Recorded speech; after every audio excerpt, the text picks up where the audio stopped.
Assalamualaikum dan salam sejahtera. Saya Nudini Afika binti Roslan dari DEE 5C dengan nombor matriks 03 DEE 18F1090. Saya akan membentangkan tentang projek akhir saya iaitu Smart Reward Kiosk. Okey, untuk pengenalan projek saya iaitu kita semula adalah salah satu cara terbaik untuk memberi impak positif kepada dunia dan membawa kepada negara maju. Jumlah sisa botol plastik dan tin minuman yang dihasilkan semakin meningkat kerana orang ramai membeli minuman di setiap institusi dan akhirnya menghasilkan lebih banyak sisa. Oleh itu, pembungkusan baru dan produk teknologi sedang dibangunkan. Kebanyakan produk ini mengandungi bahan-bahan yang tidak boleh terbiodegradasi. Jadi kita semula mengurangkan kos pembuatan produk daripada bahan mentah berbanding produk yang dibuat daripada produk yang dikita semula. Kita semula juga mengurangkan keperluan bahan mentah dan membantu mengekalkan sumber semula jadi. Antara masalah yang terdapat sehingga terjadinya projek saya ialah orang ramai tidak cenderung untuk mengitar semula kerana menganggap tiada kelebihan untuk mengitar semula. Yang kedua ialah kita semula manual yang tidak menarik minat orang ramai untuk mengitar semula, kemudian mencampurkan jenis sisa. Dan yang ketiga ialah pengumpulan sisa tidak teratur menyebabkan kawasan yang kotor. Objektif projek saya ialah untuk memantaskan pergerakan mengitar semula oleh orang awam dengan tidak perlu ke pusat mengitar semula. Yang kedua ialah mengasingkan dua bahan iaitu non-metal dan metal secara automatik. Yang ketiga ialah mesin Smart Reward Kiosk mengeluarkan koin setelah pengguna memasukkan bahan sisa gitar semula. Dan yang terakhir ialah untuk mengitar semula tanpa menyentuh produk atau mesin.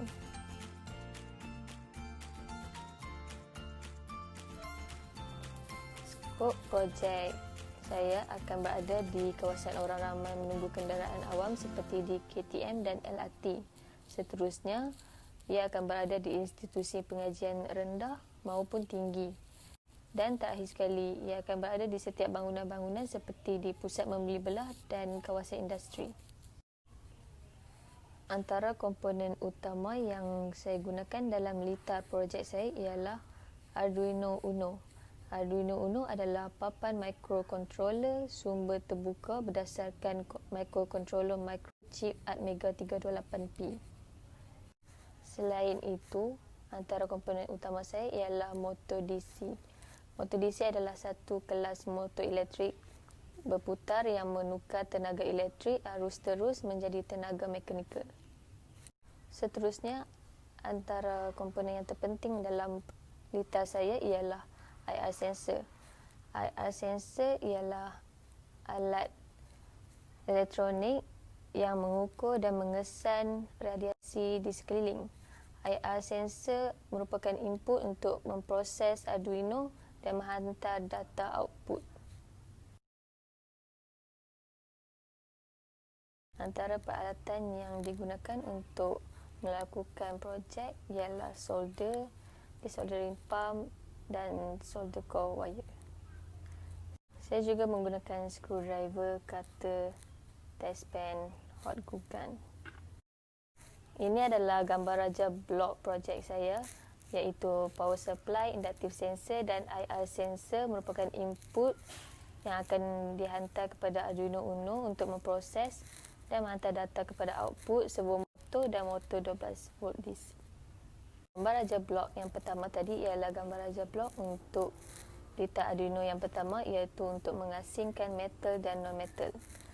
Gambar raja blok yang seterusnya ialah untuk mendapatkan coin reward iaitu IR sensor sebagai input dan diproses menggunakan Arduino Uno dan menghantar data output kepada servo motor untuk mendapatkan coin.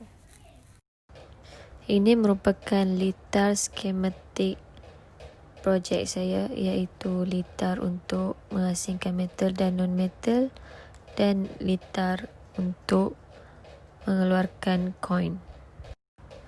Flowchart untuk projek saya ialah bermula daripada start, insert object, if metal servo motor, will push aside, and when IR sensor detect, it will get coin. If non-metal, it will go straight and the IR sensor will detect and still get coin. Ini merupakan coding untuk projek saya untuk 2 liter. Kesimpulannya, dari Smart Reward Kiosk, projek ini dapat memupuk masyarakat dari pelbagai generasi, terutama memupuk generasi muda untuk mengitar semula supaya negara dan cara kehidupan moden untuk menuju ke arah negara yang lebih maju dan cemerlang. Di sini saya sertakan milestone projek akhir saya bagi semester ini. Ini merupakan kos bahan dan anggaran kos bagi projek Smart Reward Kiosk, iaitu mencecah jumlah RM237.30.